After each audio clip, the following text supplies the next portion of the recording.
Hey guys, it's MadameWario!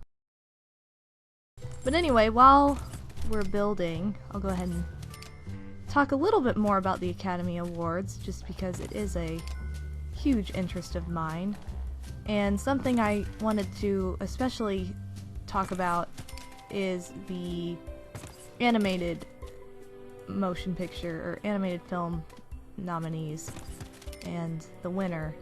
Now, the winner for this past year was Brave. I did not see Brave, however, I heard that it was not the greatest, and that it was just a remake of a story that's already been done, essentially. And that, you know, I don't know, I heard there was a lot of stereotyping in it, and just, I don't know, I didn't hear that great of things about it.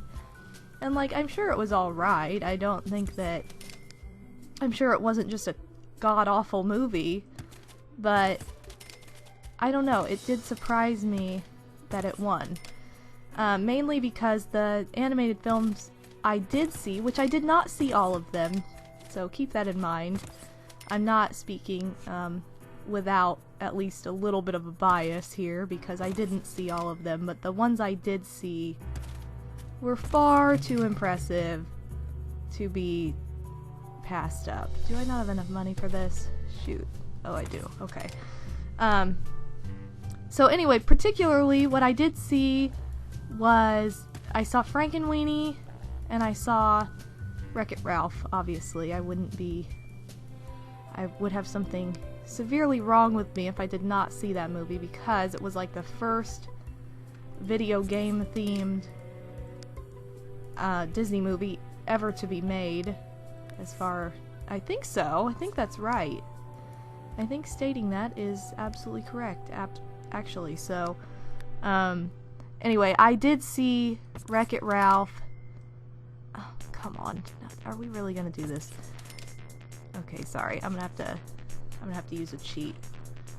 Anyway, I did see Wreck-It Ralph, and I did see Frankenweenie because I am absolutely in love with all Tim Burton films. I love Tim Burton. He's probably my favorite director, in all honesty. And what I have to say about both of those, just knowing what I heard about Brave versus what I heard, what I experienced going to the other films, and after hearing other people's feedback, not just going solely by my own, because, you know, that's obviously, again, bias to do that too, but I don't know, just the emotion that was captured in freaking Frankenweenie. I mean, I was like bawling, like hardcore crying every 5 minutes. It was ridiculous. I was like, oh my god, this is the saddest movie since Grave of Fireflies for a freaking animated film. And I know that seems like, oh yeah, well, obviously, I mean, if you don't know the story of Frankenweenie, it's essentially Frankenstein with a dog, sort of, except, you know, the movie starts out, the dog's alive, and obviously the premise is that he brings the dog back to life, so you know what's coming. You know what's coming when you go to see the movie. Something's gonna happen to the dog. Shoot. And I am terrible with facing anything that has to do with animals, especially death. I don't know. It's so weird. It's like easier to watch.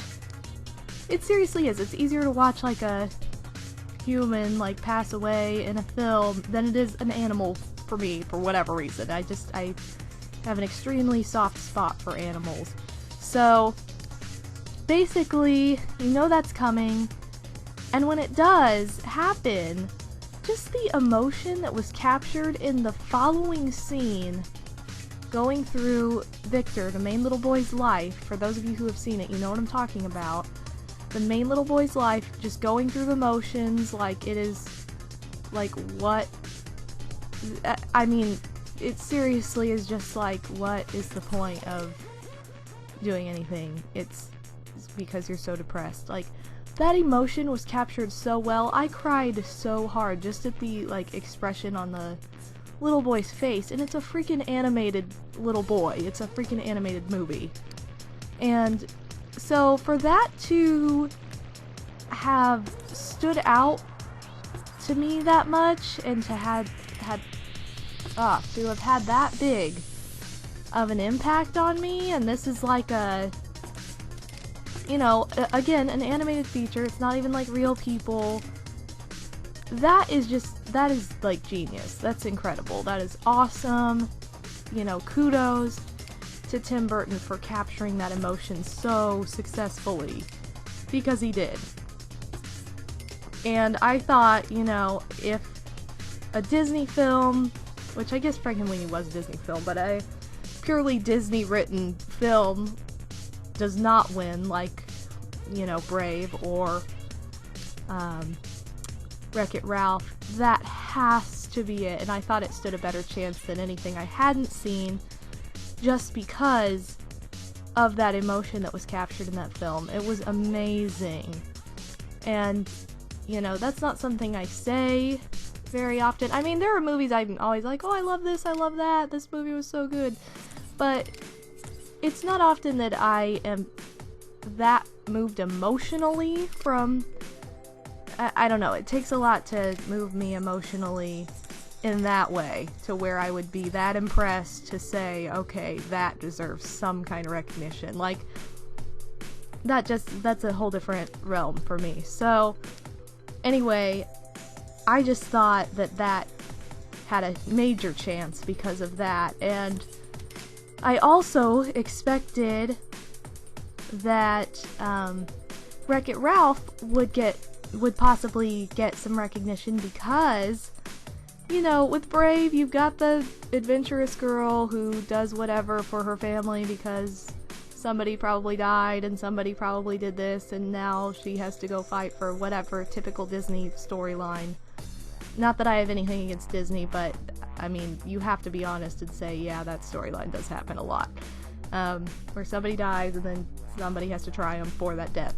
Well, anyway, that being said, I had this DJ booth in here. That being said, Wreck-It Ralph, it's a story about a bunch of video game characters. What do you do with that? Seriously, what? You can't have one of their parents die, or their sibling die, or somebody commit suicide or whatever. It's just, that's just it. That's the whole premise. It's a bunch of video game characters running around having a gay old time. Like, you're not given any more of a storyline than that. And this is all I'm finishing on this house for now, because that's literally all we need. So, forgive me for not adding more, but I just wanted to make it look like a tunnel and show that off, that I am building their house. There needs to be a lot of video game stuff in there too, but I'll add that later so we can actually get on with the story. Look, it looks like it's floating. It really is an underground pipe. Look at that. You can see where it goes into the ground. Oh boy. I'll fix the colors on the windows and stuff too. I just really wanted to get that out of the way so we could move on out of build mode. So anyway, that being said, a bunch of video game characters to make a story. That story was awesome. I loved it. It was so good.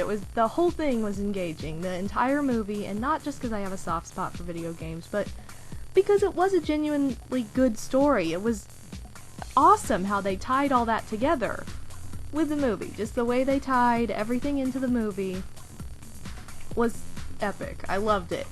The whole story made sense. All the characters you really liked, or, you know, if you weren't supposed to like them, you didn't. It had twists, it had turns, it had ups and downs, it had emotional moments, it had, you know, really funny moments.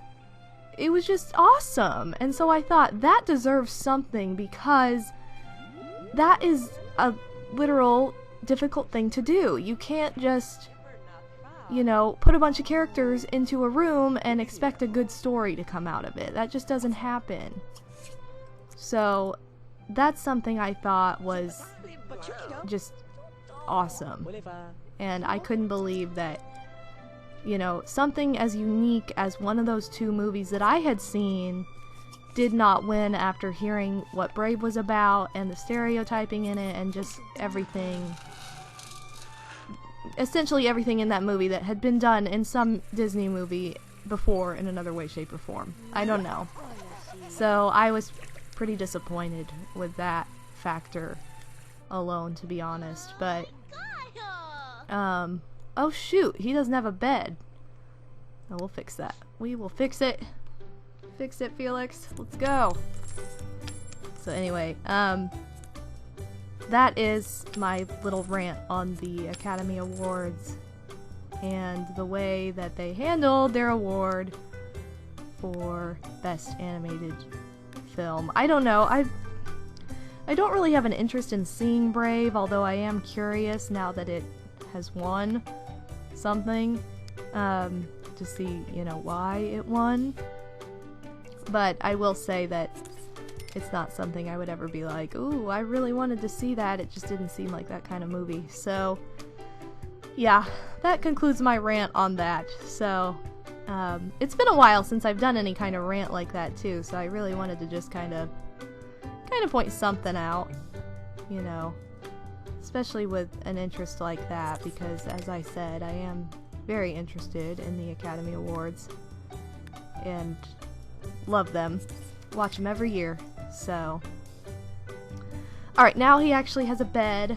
We can add, oh, we can move this potty.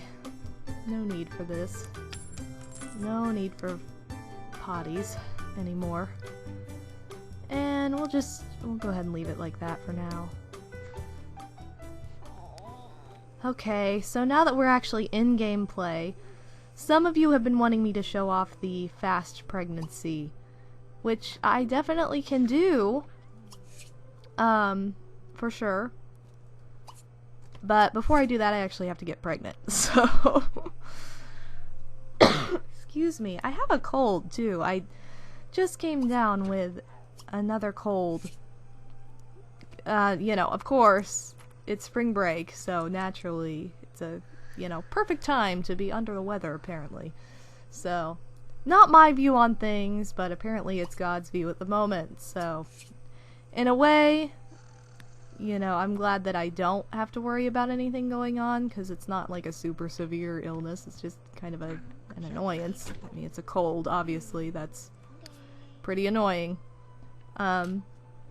But, you know, it does affect my voice a little bit, and it makes it to where I can't talk as long as I would like when I want to do bigger recording sessions, and, you know, it kind of just adds another element to work around with my recording schedule. However, I'll be able to update, well, not update more, because I'm on a pretty good update schedule right now, but I will be able to record more frequently over spring break, because I'm not worried about schoolwork.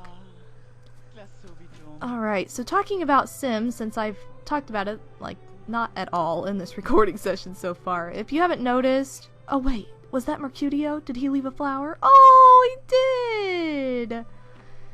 Anyway, if you haven't noticed... Oh, come on, Gooba! Get off the counter! The pets are totally independent. You can't make them do anything. You can check their stats, mainly because, obviously, if the hunger's all the way down and it's not going up and the cat's bugging your Sims, it's probably because the food bowl's empty. You know, those kind of things, obviously.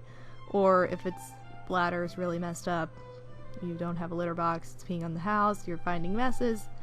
You know, that's how all the animals are. So it's just that way that animals are totally independent. So keep that in mind while playing with an animal in your house. Alright, so when the new day begins... Oh my god, is he dreaming of some other girl again? Come on, man! Don't do it! Alright, he needs to F up his body. I think that means the opposite of what I wanted it to mean, but that's okay. He's a con artist. He can deal with it. Alright, so when he goes to work, we can actually... When he goes to... You know what I'm gonna do? When he goes to work, I'm gonna go to the neighborhood, and I'm gonna use a cheat on Mario, get Peach out of the house, and then establish the relationship over there so I don't risk anything with my kids. And then we can have the magic happen over in this house, and it'll be on the right time of day. So if that doesn't make any sense now, it will. What? Look at the time, you'd better go. Where were you? What the heck? Were you down there in my hot tub again? Oh, come on. What does this look like? Party Central?